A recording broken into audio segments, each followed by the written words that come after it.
on that since we're talking about the Apple history, and then we'll just bring it up and we can move on from there. But I'm just going to mention it about how when they're in the development of the Apple Lisa, they went to go visit Xerox, and in order to get into the research center of Xerox, that was right near where they were developed. I don't know if it was right near. I don't know the geography of it. So that being said, onto the experience of them visiting, the way that they got in was that they offered 100,000 Apple shares at $10 a piece, which was what, it's over 700 million now or something like that is what that would be worth to Xerox.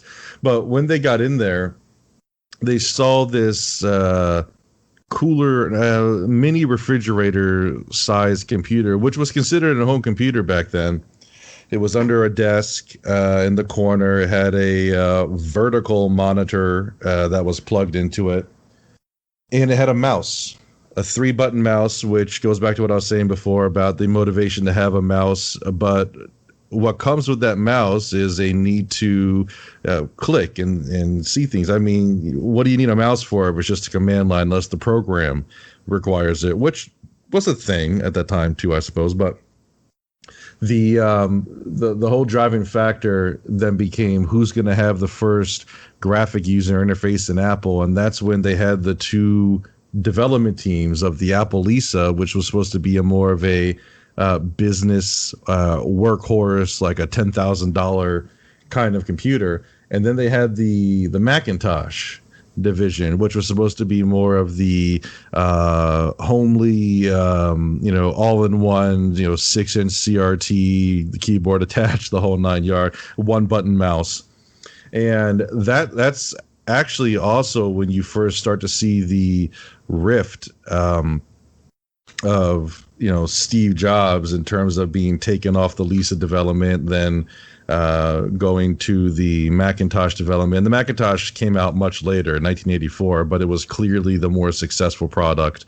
Lisa was impressive to maybe someone like you and I, but it wasn't the consumer market. I don't think was ready for that much innovation, which has to come at a high price, which you and I talked about last podcast in terms of the pricing and how you have to release something. It has to come out, even if it's a piece of crap or you think it wasn't ready. The fact is, it's here. You got to accept it and then push it further. And that's kind of what happened with them, I think. Yeah, I think the Lisa was. I have not had any experience with it. Obviously, at that price tag at that particular time. Not only was I not alive at that point, but there's no way that my parents could afford something like that.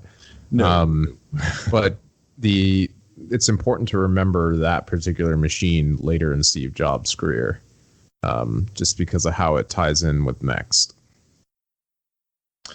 Oh yeah, well that's after. So basically, yeah, after the whole Macintosh thing that came out in 1984, the big old Super Bowl had $900,000.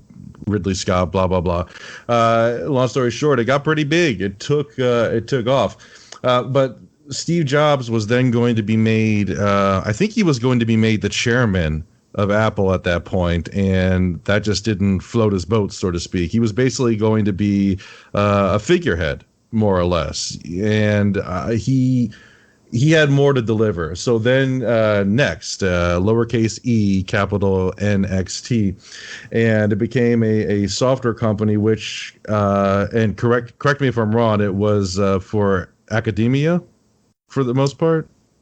So definitely the NeXT computers were for people doing heavy, like they sold several different machines, but yeah, they were around that like Lisa price point.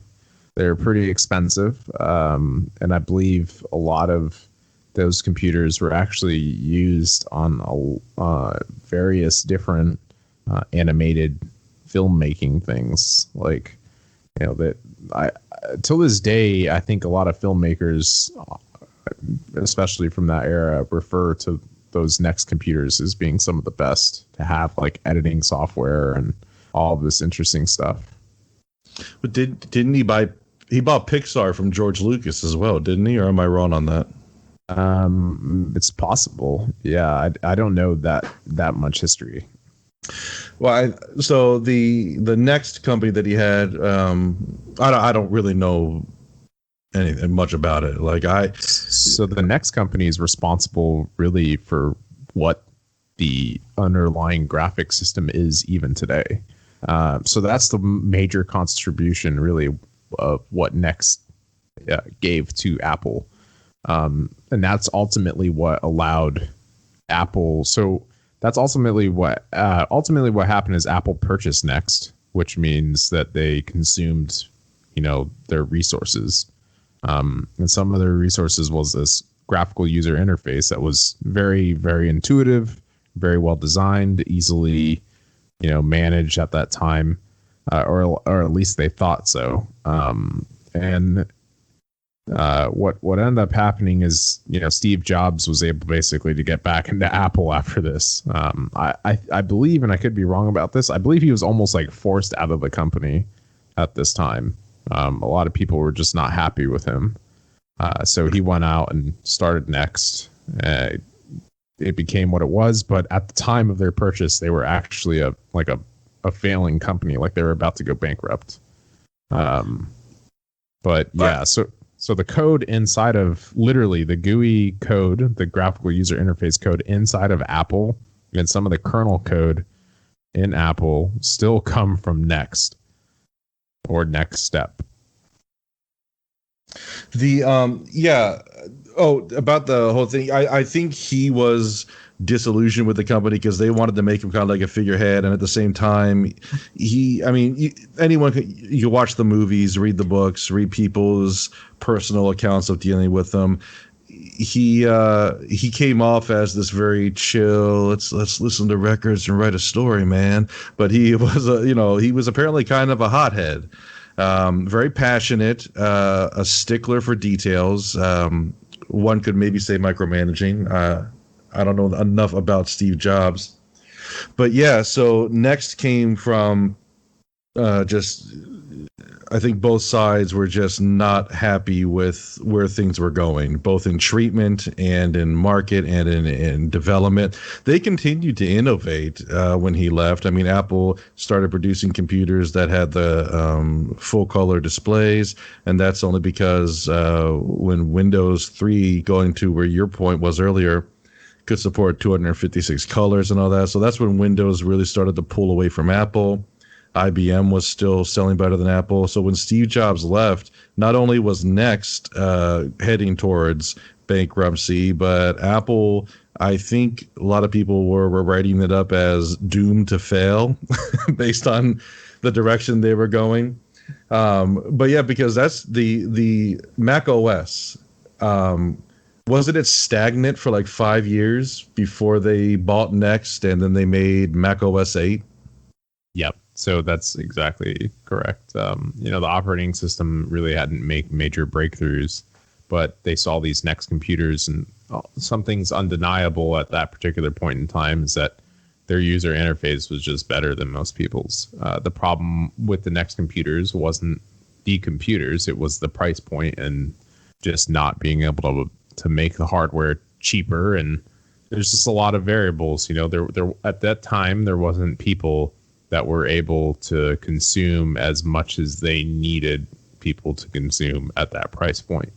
But yes, like the biggest thing that Apple has done is purchase NeXT, and also just use, like I said, to this day, there's still NeXT code inside of the operating system.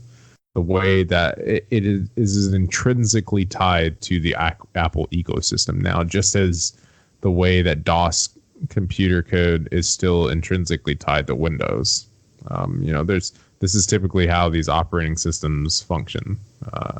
It's pretty interesting.